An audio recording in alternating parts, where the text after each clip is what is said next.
हरे कृष्णा, दंड प्रणाम माता जी। Thank you. ओम नमो भगवते वासुदेवाय। ओम नमो भगवते वासुदेवाय। ओम नमो भगवते वासुदेवाय।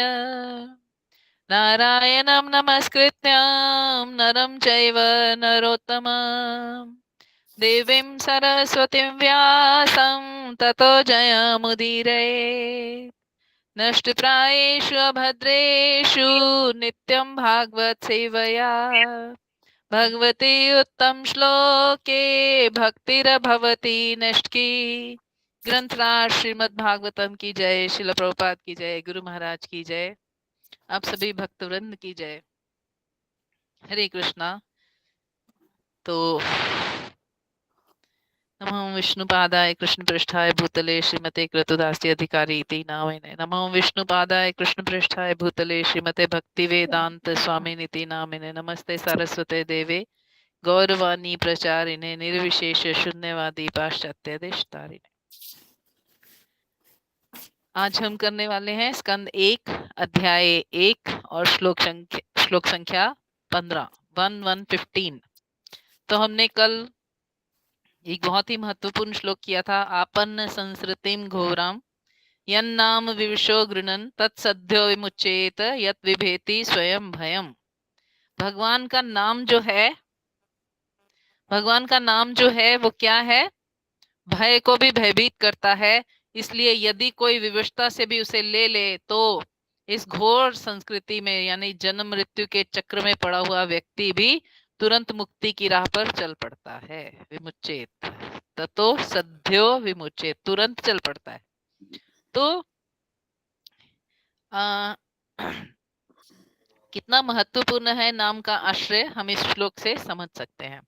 और इसके अगला श्लोक है आज, यत्पाद संश्रया सुतः मुनया प्रशंसमायना सद्य पुनयुत प्रसृष्टा स्वधुन्यापो अनुसेवया।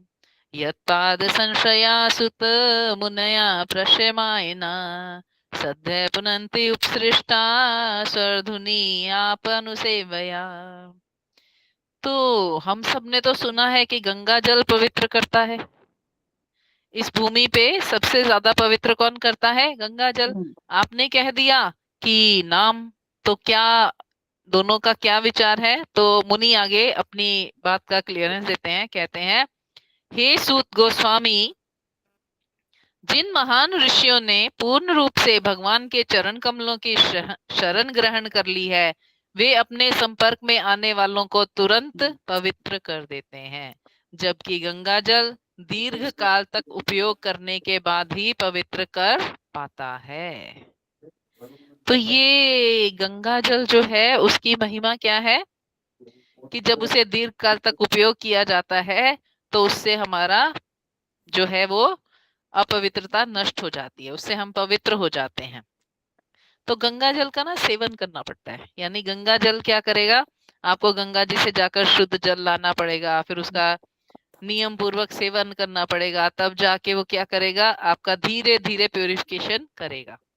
परंतु नाम के बारे में तो हमने सुना, ततो सद्यो विमुचेत, तुरंत मुक्ति की राह पर चल पड़ता है। तो कहते हैं ऐसा क्यों, और नाम आपको मिलेगा कहाँ से? उन महान ऋषियों से जिन्होंने भगवान के चरण कमलों की शरण ग्रहण कर ली है। तो नाम में एक कंडीशन है। वैसे तो चाहे अविवशता से भी लो आपको कल्याण कर देगा, परंतु ये नाम आपको कहाँ से ग्रहण करना है? किसी भगवान के शरणागत भक्त से ग्रहण करना है, क्योंकि उसकी कृपा होती है उसमें। जो शुद्ध भक्त हैं, जिन्होंने भगवान की शरण ग्रहण की है, जब हम उनकी वाणी का श्रवण करते हैं तो उनकी शुद्धता जो है ना, वही हमें शुद्ध कर देती है। तो श्रील प्रभुपाद तात्पर्य में बहुत सुंदर लिखते हैं, जिन शुद्ध भक्तों का एकमात्र कार्य भगवान की सेवा करना है, वे प्रभुपाद या तथा विष्णुपाद कहलाते हैं।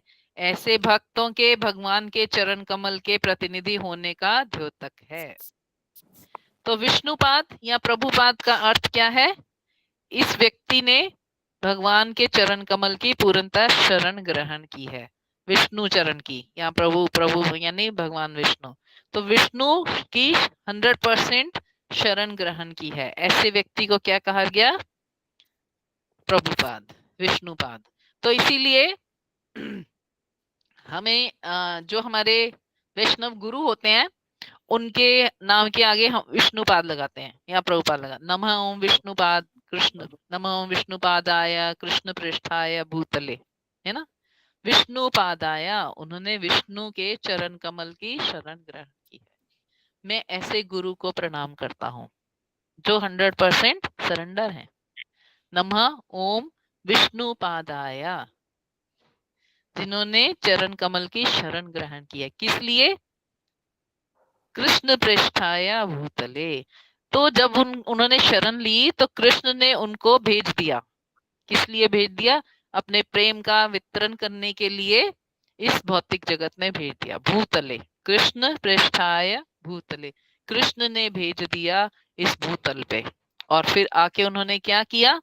हम श्रील प्रभुपाद के प्रणाम मंत्र में कहते हैं, नमस्ते सरस्वते देवे गौरवाणी प्रचारिणे निर्विशेष शून्यवादी पाश्चात्य देश तारने। गौरवाणी का प्रचार किया और शून्यवाद और निर्विशेषवादी लोगों को तार दिया, यानी इस भवसागर से उबार दिया।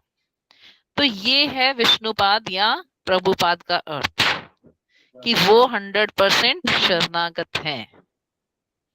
तो जब हम किसी 100% शरणागत भक्त के आश्रय में होते हैं, उनके शुद्ध भक्त की कृपा हमें प्राप्त होती है, तो हम भक्ति की राह पर आगे बढ़ सकते हैं। तो यहाँ पे कोई सोचे कि अरे भाई हम नाम अपने आप जप लेंगे, नाम में क्या है? तो यहाँ ऋषियों ने तुरंत अपनी बात को स्थापित किया है। क्या स्थापित किया? शुद्ध भक्त की शरण के बिना नाम भी उतना असर नहीं करेगा, करेगा उतना नहीं करेगा।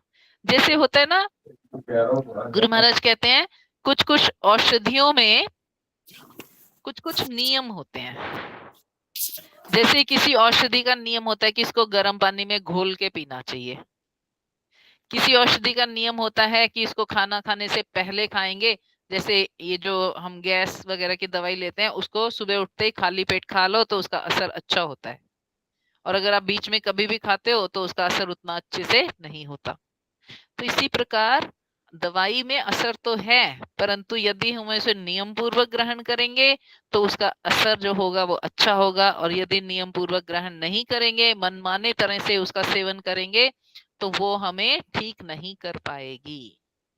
दवाई असरदार है, परंतु सेवन की विधि भी हमें पता होनी चाहिए। तो नाम जो है वो आपको ततो सद्यो विमुचेत, तुरंत मुक्त करने की क्षमता रखता है। नाम नामकारी बहुधा निज सर्व शक्ति तत्र अर्पिता। चैतन्य महाप्रभु ने अपने शिक्षाष्टकम के दूसरे श्लोक में क्या कहा?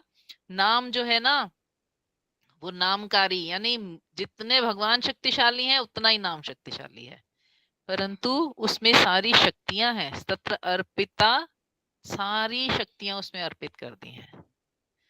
फिर भी क्या हो रहा है? मैं दुर्दैव हूं, मेरा मन इसमें नहीं लग रहा, इसीलिए नाम मुझ पे असर नहीं कर रहा है ना। नाम नामकारी बहुधा निज सर्व शक्ति तत्र अर्पिता।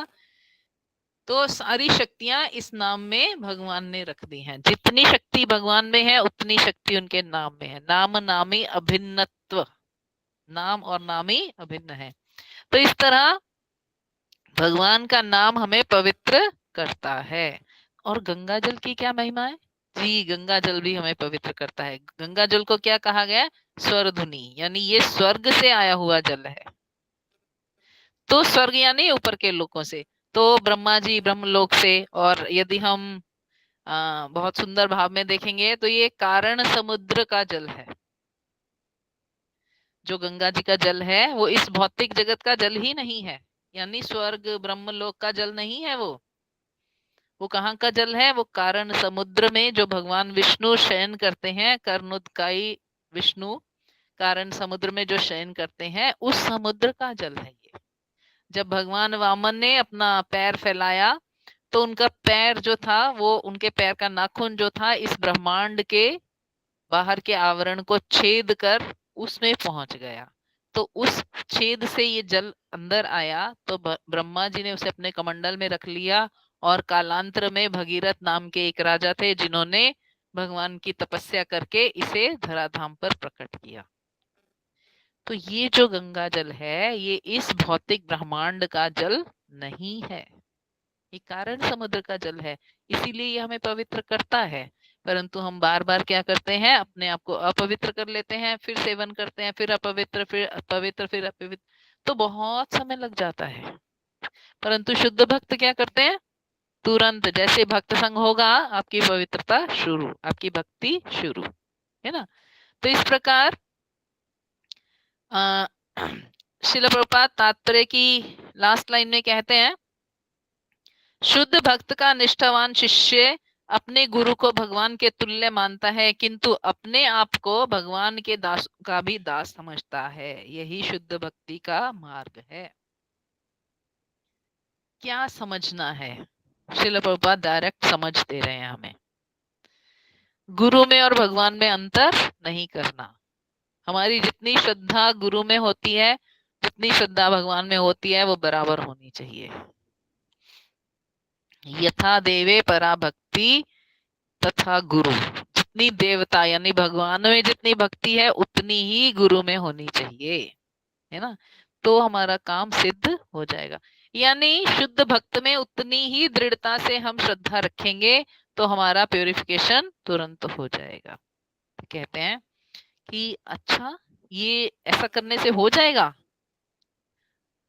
कुछ कुछ तो संशय भी हो सकते हैं। तो बड़ा सुंदर श्लोक है, कहते हैं, को वा भगवतस्य पुण्य श्लोक कर्मण शुद्धि कामो न शृणुयाद्यस्य कलिमल आपहम।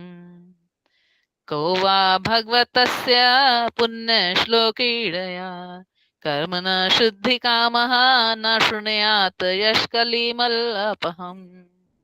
इस कलह प्रधान युग के पापों से उद्धार पाने का इच्छुक ऐसा कौन है जो भगवान के पुण्य यशों को सुनना नहीं चाहेगा।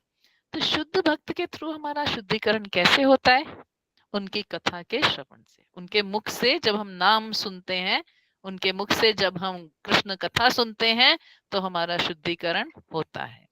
कई बार विचार आता है कि भैया हम तो भागवतम पढ़ रहे हैं, हम कहाँ सुन पा रहे हैं शुद्ध भक्त के मुख से। तो ये जो तात्पर्य है ना, हम पढ़ते हैं तात्पर्य, ये हम श्रील प्रभुपाद के मुख से श्रवण करते हैं। इस कलयुग में क्योंकि मशीनीकरण हो गया है, इसलिए प्रभुपाद ने हमें रिटर्न में दे दिया, रिकॉर्डिंग में दे दिया। तो हम प्रभुपाद के मुख से सुन रहे हैं। इसको हमें ऐसा समझना चाहिए, गुरु महाराज बहुत सुंदर उपमा देते हैं कि जैसे हम एक रिकॉर्डर से कुछ सुन रहे हैं और हम सोचें ये रिकॉर्डर बोल रहा है, नहीं। जैसे फिल्मी गीत हम सुनते हैं, गाना तो मोहम्मद रफी साहब ने या लता मंगेशकर जी ने गाया था, और हम उसको रिकॉर्डर से बजाते हैं, सुनते हैं और आनंदित होते हैं, तो हम क्या कहते हैं, रिकॉर्डर गा रहा है?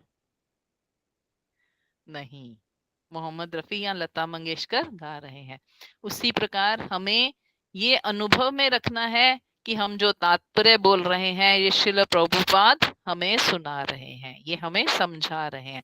इसलिए तात्पर्य बहुत महत्वपूर्ण है, और तात्पर्य हमें रीड जरूर करना है, क्योंकि वो श्रील प्रभुपाद की वाणी है जो हमें सुननी है, और उसी से हमारा कल्याण होगा। जितना कल्याण श्लोक पढ़ने से होगा, बहुत सुंदर हम श्लोक पढ़ते हैं, उतना ही कल्याण तात्पर्य पढ़ने से भी होगा, क्योंकि वो श्रील प्रभुपाद की वाणी है, उनका मूड है ना। तो जब हम श्रील प्रभुपाद का मूड समझेंगे, उनकी वाणी को फॉलो कर लेंगे, तो हमारा कल्याण निश्चित हो जाएगा। तो यहाँ प्रश्न है, क्वेश्चन नंबर 4। हमने क्या पहले 1 2 3 नंबर किया, अब क्वेश्चन नंबर 4 है। क्या प्रश्न है, कौन ऐसा व्यक्ति है जो भगवान के पुण्य यश को सुनना नहीं चाहेगा? क्या हम सुनना चाहते हैं? हमारे पास तो सुनने के लिए बहुत कुछ है। कई बार तो हम कंप्लेंट करते हैं, महाराज हम सुनाना चाहते थे पर लोग सुनना नहीं चाहते। तो फिर ऐसा कौन व्यक्ति है जो सुनना नहीं चाहेगा? तो ये तो सब सुनते हैं, सबका कल्याण हो जाएगा। तो ये बहुत महत्वपूर्ण प्रश्न है कि क्यों हमारी आसक्ति नहीं है भगवान की कथा सुनने में। हमारे लिए ये प्रश्न कैसे कन्वर्ट हो गया? हम क्यों सुन नहीं पा रहे हैं? ऋषियों ने पूछा कि कौन नहीं सुनना चाहेगा? हम तो सुनना चाहते हैं, इसीलिए तो हम प्रेजेंट हैं। हम अपने यज्ञ को छोड़कर आपसे प्रश्न पूछ रहे हैं क्योंकि हम भगवान के बारे में सुनना चाहते हैं। पर हम सुनाते हैं लोगों को तो वो सुनना नहीं चाहते। हम परेशान होते हैं कि क्यों नहीं सुनना चाहते। तो हमारे लिए प्रश्न है कि हमारी कृष्ण कथा में आसक्ति क्यों नहीं है। तो इस दोनों प्रश्नों का एक ही उत्तर आएगा आगे जब हम आगे पढ़ेंगे। तो ये क्वेश्चन नंबर 4 है, क्यों लोग कृष्ण कथा को सुनना नहीं चाहते, शुद्ध भक्त के शरणागत होना नहीं चाहते। तो यहाँ श्रील प्रभुपाद कहते हैं, कलयुग अपने कलह प्रधान लक्षणों के कारण अत्यंत निकृष्ट युग है। यह पापाचारों से इस प्रकार परिपूर्ण है कि थोड़ी सी नासमझी से बड़ी भारी लड़ाई हो जाती है। अब देखिए, जितनी भी लड़ाइयां होती है ना, उसमें गलती किसी की भी नहीं होती, कंफ्यूजन होती है। जब बाद में समझौता होता है तो व्यक्ति कहता है मेरा कहने का अर्थ ये नहीं था, आपने गलत समझ लिया। किसी ने किसी व्यक्ति को कुछ कहा, लड़ाई हो गई, समझौता किस बात पे होता है? मेरा कहने का अर्थ डिफरेंट था और आपने डिफरेंट समझ लिया। यानी एक ही शब्द के और एक ही सेंटेंस के बहुत सारे अर्थ निकल सकते हैं। अब हम अपने मूड के अनुसार समझ लेंगे या हम अपने दूसरे की वाणी के बोलने के स्टाइल से और अपने सुनने के गुण के अनुसार समझ लेंगे। जैसे गुरु महाराज उदाहरण देते हैं, 3 शब्द हैं, रुक मत जा। अब इसको आप बोलिए, कैसे बोलेंगे? रुक मत जा मतलब आपको यहाँ रुकना नहीं है, आप चले जाओ, और रुक मत जा शब्द तो वही है, बस मैंने एक अल्प विराम इधर का इधर कर दिया और इसका मीनिंग चेंज हो गया। अब जिसका रुकने का मन था उसको मैंने बोल दिया रुक मत जा, तो वो कहेगा मैं तो रुकना चाहता था और माता जी ने मुझे भेज दिया। तो क्या हो गया? कंफ्यूजन हो गया, क्योंकि अल्प विराम इधर का इधर हो गया। तो इस प्रकार इस कलयुग प्रधान युग में, कलह प्रधान युग में क्या हो जाता है? थोड़ी सी कंफ्यूजन से बहुत भारी लड़ाई झगड़े हो जाते हैं। तो जब भी कोई लड़ाई झगड़ा होता है, हमें सबसे पहली बात ये समझनी पड़ेगी कि यहाँ कुछ कंफ्यूजन है। यहाँ कुछ, ये जो प्रॉब्लम हुई है ये किस वजह से हुई है? हम क्या ढूंढते हैं? किसकी गलती थी? गलती नहीं ढूंढना, कंफ्यूजन ढूंढना है। जब हम गलती ढूंढते हैं तो हम सामने वाले व्यक्ति में दोषारोपण कर लेते हैं कि ये गलत है या ये गलत है, तो दोषारोपण करने से बात बढ़ जाती है। परंतु यदि हम ये ढूंढेंगे कि गलती नहीं है, कोई कंफ्यूजन हुआ है, तो फिर हम उस चीज को न्यूट्रलाइज कर पाएंगे। एटलीस्ट हम अपनी भक्ति को डिस्टर्ब नहीं करेंगे और अपने रिलेशंस को खराब नहीं करेंगे, है ना। तो यहाँ कलयुग प्रधान युग में क्या होता है? कलह प्रधान युग में क्या होता है? छोटी सी बात पे लड़ाई हो जाती है। क्यों? क्योंकि लोग पाप से पूरित हैं। तो इस क्वेश्चन का आंसर श्रील प्रभुपाद ने हमें तात्पर्य में दिया है। हम इसलिए पुण्य यशों को सुन नहीं पा रहे हैं, उनको, उनमें हमारी आसक्ति नहीं है, क्योंकि हम क्या कर रहे हैं? पापाचार कर रहे हैं। पाप का आचरण करने की वजह से हमारा श्रवण जो है वो गड़बड़ हो गया है। इंग्लिश का शब्द है कंफ्यूजन, पर अगर हम देखें तो इसका बहुत सुंदर किसी ने मुझे संधि विच्छेद करके बताया, कन यानी कान और फ्यूजन यानी फ्यूज हो गया है। जैसे बल्ब फ्यूज हो जाता है तो बेकार हो जाता है ना, किसी काम का नहीं रहता, हम उसको फेंक देते हैं। ऐसे ही यदि कान सतयुगी नहीं है, कान प्रकाशित नहीं है, आपको समझने की क्षमता नहीं है, तो ये आपका जीवन क्या कर देगा? बर्बाद कर देगा। आप कान के कच्चे हो दूसरी भाषा में, तो आप कुछ नहीं कर पाओगे। तो आपको दृढ़ता से अपने आप को समझना पड़ेगा। तो यहाँ कहते हैं ये जो कलयुगी जनता है, उन्हें भगवान की महिमा के श्रवण की सरल विधि के बारे में कोई जानकारी नहीं है। एक्चुअली हम सोचते हैं कृष्ण कथा सुनने से क्या होगा, कहानियां सुनने से क्या होता है, प्योरिफिकेशन कैसे होगा, भाई कहानी सुन रहे हैं ये तो। परंतु ये कृष्ण कथा की महिमा है कि उसको सुनते सुनते सुनते सुनते हम क्या हो जाते हैं, कृष्ण में आसक्त हो जाते हैं, और कृष्ण नाम सुनने से ही हमारा प्योरिफिकेशन हो जाता है। हमारे जो शिल प्रभुपाद के गुरु हैं, भक्ति सिद्धांत सरस्वती ठाकुर गोस्वामी महाराज, उनके पास कोई न्यूज़पेपर लेके जाता था, वो कहता था कितनी उलट पुलट खबरें छपी हैं, है ना। तो वो कहते थे इस खबर में, इस न्यूज में गिनो तो कितनी बार कृष्ण लिखा है। अरे इतनी बार कृष्ण लिखा है, लोग पढ़ेंगे तो कृष्ण भक्त बन जाएंगे, तो ये न्यूज तो अच्छी है। क्यों क्यों अच्छी है? क्योंकि उसमें कृष्ण नाम लिखा है। तो कृष्ण नाम या कृष्ण कथा हमें पवित्र करती है, और जब हम बार बार उसे सुनेंगे तो उसके प्रभाव से हमारा जीवन शुद्ध हो जाएगा।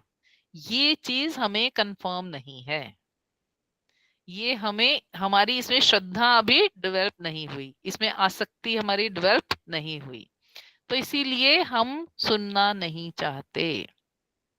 हमें लगता है कुछ और सुन ले तो अच्छा है, कुछ योजना बनाएं, कुछ सामाजिक कार्य करें, ये क्या विल्ले बैठ के सुने जाएं सुने जाएं सुने जाएं।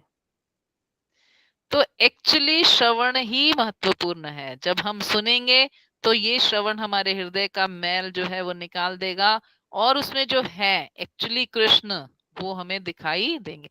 कृष्ण कहीं बाहर से आएंगे नहीं, हमें कहीं से लाना नहीं है कृष्ण को, कृष्ण हमारे हृदय में है, परंतु वो अभी परमात्मा रूप में है। जैसे होता है ना, कोई व्यक्ति छुप जाता है तो सिकुड़ जाता है, उसका असली रूप आपको नजर नहीं आता। तो कृष्ण अभी अनुमति देने वाले और दृष्टा, अनुमंता और उपदृष्टा के रूप में हमारे हृदय में है, परंतु जब हमारा कल्मश दूर हो जाएगा तो वो भगवान के रूप में हमें अनुभव में आएंगे। सच्चित आनंद, जो उनका आनंद का पक्ष है, वो तभी हम अनुभव कर पाएंगे जब हमारा हृदय साफ हो जाएगा। अभी हम किसको अनुभव कर सकते हैं? अभी हम केवल सत्य को अनुभव कर सकते हैं। एक्चुअली चित्त भी हमारा प्रकाशित नहीं है। चित्त का अर्थ है ज्ञान। तो अभी ज्ञान, हम ज्ञानवान नहीं हुए हैं। धीरे धीरे हम प्रयास कर रहे हैं कि हमारे हृदय में ज्ञान प्रकट हो जाए, परंतु जब प्रकट हो जाएगा तो वो कभी जाएगा नहीं, क्योंकि भगवान का ज्ञान क्या है? शाश्वत है। तो अभी हम केवल सत्य को अनुभव कर सकते हैं कि हाँ ये बात सही है या गलत है। तो हमने केवल सत्य को प्रकाशित किया है। जैसे जैसे हम श्रवण करते जाएंगे, हमारा हृदय चित्त से प्रकाशित होगा, फिर चित्त से धीरे धीरे मलिनता दूर होने से, ज्ञान से क्या हो जाएगा? मलिनता दूर हो जाएगी और भगवान प्रकाशित हो जाएंगे। तो कृष्ण कहीं बाहर से नहीं आएंगे, वो कथा के माध्यम से कान से प्रवेश करेंगे और जागृत अवस्था में हमें अपनी अनुभूति करवाएंगे। तो प्रश्न ये था, कौन पुण्य यशों को सुनना नहीं चाहेगा? जो व्यक्ति पापाचार में लिप्त है वो सुनना नहीं चाहेगा, क्योंकि ये बहुत महत्वपूर्ण है। हम श्रवण क्यों नहीं कर रहे?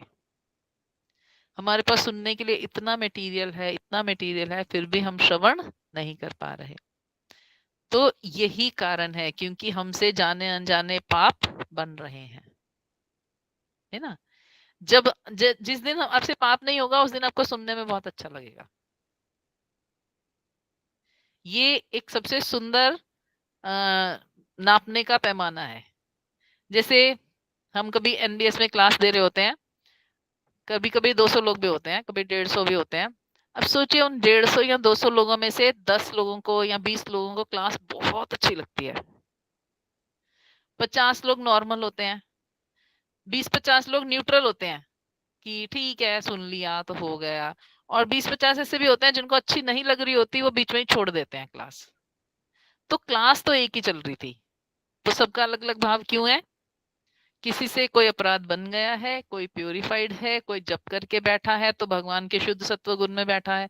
तो जिस गुण में हम हैं उस गुण में ही हम भगवान की कथा का अनुभव कर पा रहे हैं। हरे कृष्णा।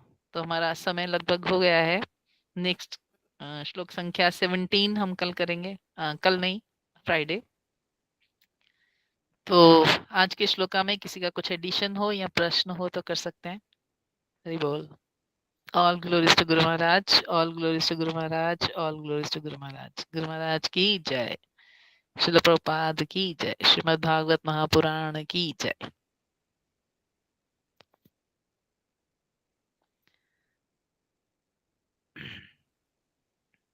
हरे कृष्णा.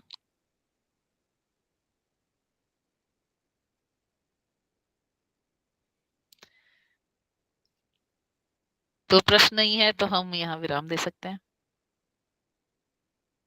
यस, इंदुलेखा अनम्यूट करो. नहीं हो रहा क्या? आ,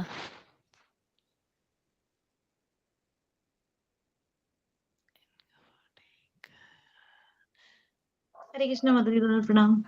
दंडवत प्रणाम. माता जी, मेरा प्रश्न था कि जब आपने से बोला कि हम एक ही क्लास सुनते हैं लेकिन अलग अलग मोड में सुनते हैं, तो जब हम तो जैसे हम माला में सुनते हैं कि सुबह की माला बहुत अच्छी पीसफुल होती है, फिर हमारे गुण चेंज हो जाते हैं, रजोगुण तमोगुण। ऐसी हियरिंग में भी ऐसी होता है कि जैसे मैंने अक्सर फील किया है कि जब मैं तसल्ली से सुन रही हूँ कभी, तो मेरे को बहुत कुछ समझ में आ गया, मतलब भगवान जी को तैयार करते हुए, या जब सुबह के टाइम सुन रही हूँ, जब कभी मैं ऑफिस में सुन रही हूँ या कभी बाद में सुन रही हूँ, तो मेरे को कम समझ में आ रहा है, फिर एक आधी पॉइंट समझ में आ रहा है। तो वही हियरिंग में भी वही सेम रूल अप्लाई हो रहा है, गुणों वाला। यस माता जी, हर चीज में गुण का रूल अप्लाई होता है. हम गुण के द्वारा नचाए जा रहे हैं, तो हर चीज में, इवन खाने में, सोने में, बहुत सारी चीजों में अगर आप देखोगे तो ये गुण अप्लाई होते हैं. अगर तमोगुण होता है तो हमें नींद आएगी, अगर तमोगुण नहीं है तो नींद नहीं आएगी. आप कितना भी लेट के उलट पलट कर लो, आप उठ जाओगे, नहीं सो सकते. तमोगुण के बिना निद्रा नहीं आएगी, है ना? इसी प्रकार सत्व गुण के बिना समझ नहीं आएगी. तो जो हमें जी. कभी कुछ समझ में आता है वो हमने, क्योंकि थोड़े हमारा सही चल रहा है, इसलिए हमें थोड़ा समझ में आ भी रहा है, वरना वो भी समझ में नहीं आएगा कभी भी। थैंक यू माता जी। हरे कृष्ण माता जी। जी माता जी. माता जी, एक प्रश्न था मेरा। अभी आपने जो कहा था कि गुरु के मुख से ही मतलब भागवतम सुननी चाहिए, या जो गुरु परंपरा के अंतर्गत आते हैं उनके मुख से ही, तो बट जो मेन पॉइंट आता है कि गुरु, और ये भी सुना है आपके मुख से कि गुरु जो है वो स्वयं हमें चुनता है, तो बट ये हमें कैसे पता चलेगा कि क्या, मतलब ये जो गुरु चुनने से लेकर के दीक्षा लेने तक की जो जो बीच का पॉइंट जो है, वो मतलब वो कैसे होगा, कैसे पता चलेगा कि हमें किस गुरु के पास जाना चाहिए या किस गुरु को चुनना चाहिए? हरे कृष्णा माता जी, बहुत सुंदर प्रश्न है. एक्चुअली आप सोच के देखिए कि इतने सारे लोगों में हमें प्रभुपाद ही क्यों मिले? इतने संत महात्मा है ना, हम प्रभुपाद से जुड़ गए, इसका मतलब प्रभुपाद ने हमें चुना है. हमारे पास चुनने की कैपेसिटी नहीं है. हम्म। तो क्या होता है, हमें ना गुरु की तरफ से ही कोई इशारा प्राप्त होता है. किसी की शरीर में हमें गुरु प्रकट दिखाई देते हैं, तो ये कृपा होती है, क्योंकि वो हमें चुन लेते हैं. हम नहीं चुन सकते, आप बहुत सुंदर बात कहते हैं, परंतु हमें योग्य बनना होता है कि गुरु हमें चुने. जैसे एक बच्चे को आप स्कूल में एडमिशन दिलाने जा रहे हो, तो आप उसको कुछ कुछ सिखा के ले जाते हो कि बेटा मैम पूछेगी व्हाट इज योर नेम, तो आपको नेम बताना पड़ेगा. अगर नहीं बोलोगे तो निकाल देंगे इंटरव्यू से. अगर आप, हम जैसे प्रेपरेटरी स्कूल में भी बच्चे को लेके जाते हैं, तो वहां जाके रोना नहीं है, वहां जाके मैम से बात करनी है. तो हम कुछ कुछ प्रिपेयर करा देते हैं बच्चे को, ताकि उसकी स्कूल में एडमिशन हो जाए, मैडम उसको सिलेक्ट कर ले, है ना? तो इसी प्रकार हमें अपने आप को योग्य बनाना है कि गुरु हमें चुने. हम पे कृपा तो हो गई, अदरवाइज हम इन लोगों से जुड़ते ही नहीं. आप सोचिए केशवपुरम में कितने लोग रहते होंगे, और प्रभुपाद ने कितने लोगों को चुना है. अगर प्रभुपाद किसी को किसी के पास भेज रहे हैं, अपने किसी डिसाइपल को किसी दूसरे व्यक्ति के पास भेज रहे हैं, इट मीन्स प्रभुपाद उसको चुनना चाहते हैं. यदि वो उस योग्यता को प्राप्त कर ले तो उसको चुन के एक्सेप्ट कर लेंगे, यदि वो योग्यता प्राप्त नहीं करेगा तो नेक्स्ट, है ना? और जो गुरु होते हैं, जो विष्णुपाद या प्रभुपाद लोग होते हैं, वो उनके पास ना अहेतु की कृपा होती है, वो पहले कृपा देते हैं। अगर हमने कृपा पकड़ ली और उस कृपा को पकड़कर आगे चले, तब वो हमें स्वीकार कर लेते हैं। चुना तो है उन्होंने, उन्होंने क्या चुना है कि हमें हर जीव का कल्याण करना है, हर जीव का, जीव मात्र का कल्याण होना चाहिए, उनका यही मूड है। तो उन्होंने चुना है, प्रभुपाद ने हमें चुना है। अब सोचो भारत में कितना 1-1.5 अरब लोग हैं और उनमें से 1-1.5 लाख लोग सिर्फ प्रभुपाद से जुड़े हैं, यानी 1%। तो प्रभुपाद ने चुना है तभी तो जुड़े हैं, बिना जुड़े कैसे हम जुड़ते प्रभुपाद से। पर हम ये अनुभव नहीं करते कि प्रभुपाद ने हमें चुना है, हमें लगता है कि हम कर रहे हैं, यहाँ हम फंस जाते हैं।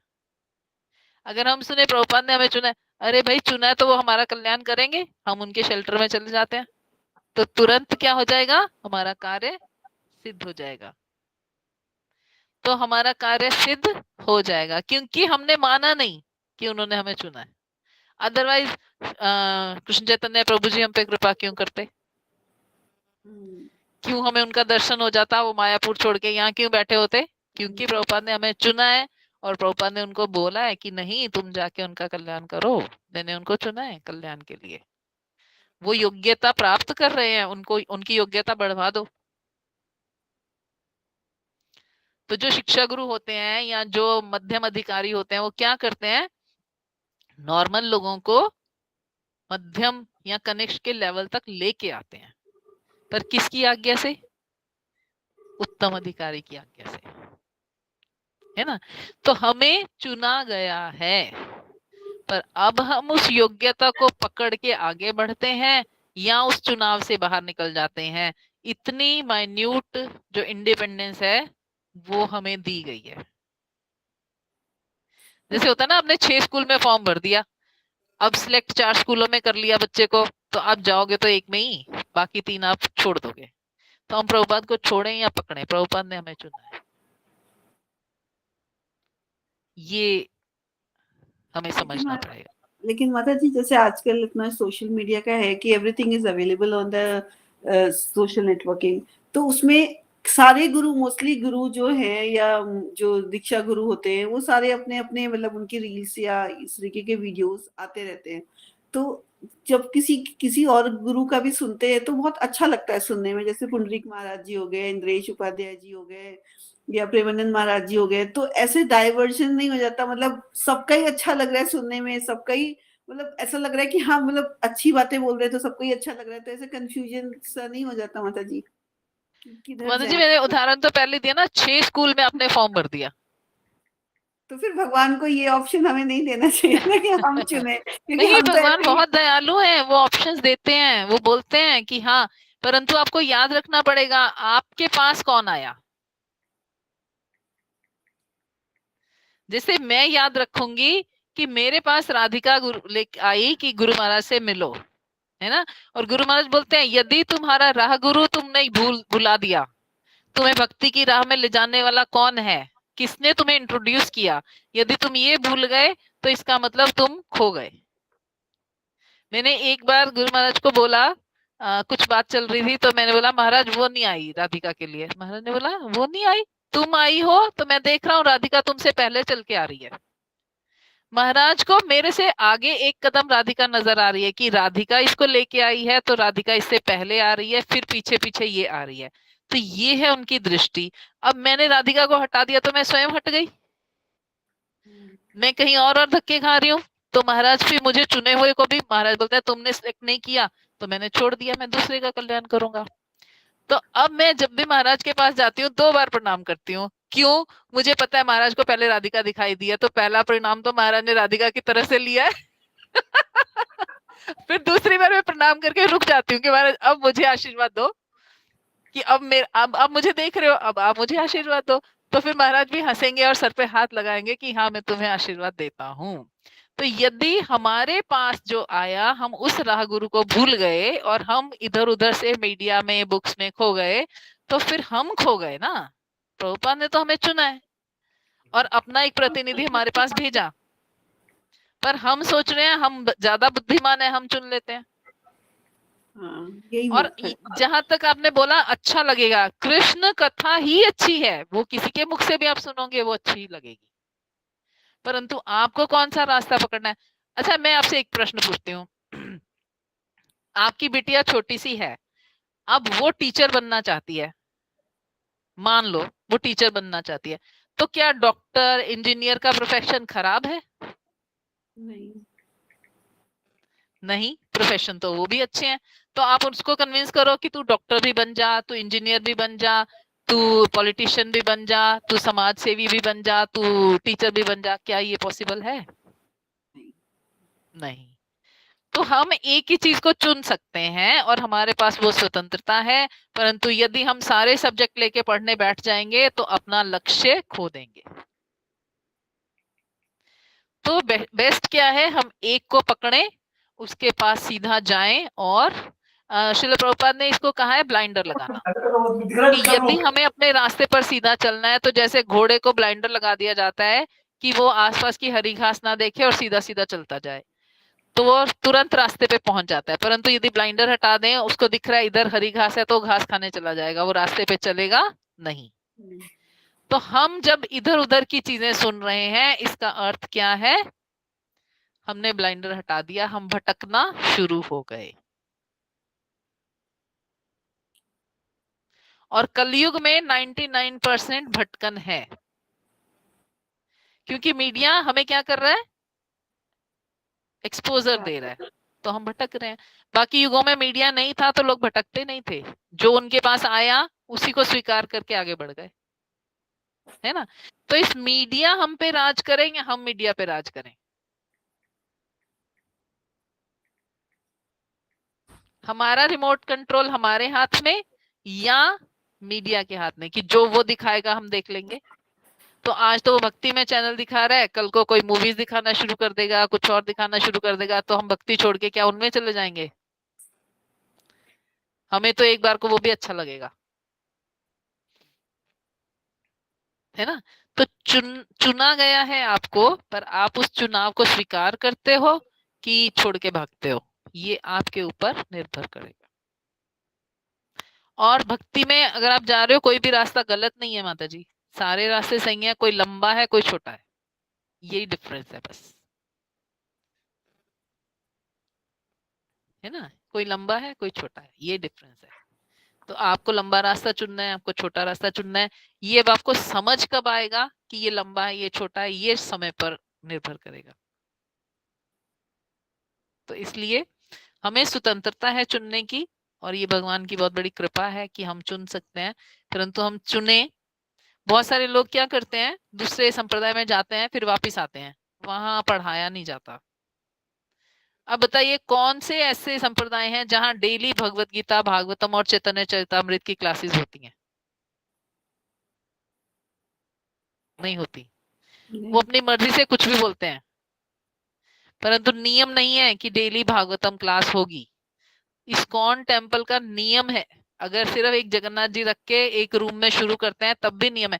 इवन गुरु महाराज ने हमें बताया कि अगर कोई सुनने वाला नहीं है, आपने सेंटर खोल दिया और कोई सुनने वाला नहीं है, तो भी आपको भागवतम बोलना है। 1 घंटा 2 श्लोक पे भागवतम आपको बोलना है, कोई सुनने वाला नहीं है, आप अकेले बैठ के बोलो। और मैंने ये चीज देखी है रोहिणी इस्कॉन में, मैं बाल भोग सेवा के लिए प्रसाद देने जाती थी, कई बार कोई सुनने वाला नहीं होता था, लोग अपनी अपनी सेवाएं कर रहे हैं, 1 या 2 पुजारी होते थे, और एक प्रभु जी बैठ के भागवतम बोलते थे पूरा 1 घंटा।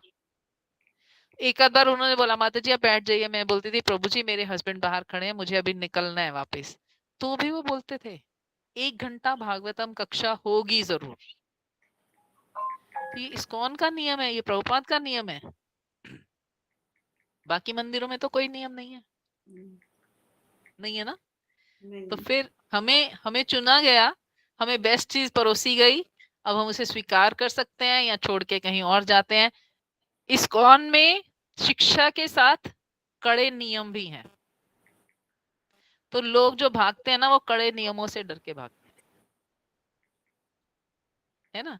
पर अगर आप देखिए, अगर कड़े नियम ना हो तो हम आगे नहीं बढ़ेंगे। अगर आर्मी वालों को स्वतंत्र छोड़ दें तो देश की सेना का क्या हाल होगा? कुछ मतलब कोई सुरक्षा नहीं रह जाएगी।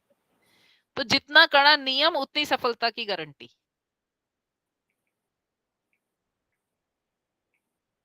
आपको आंसर मिला माता जी? हाँ जी माता जी, थैंक यू बिल्कुल माता जी। करेक्ट। सारे हरे कंफ्यूजन कृष्णा। हरे कृष्ण माता जी। धन्यवाद नाम। दंडवत तो हम प्रणाम। यहाँ विराम देते हैं।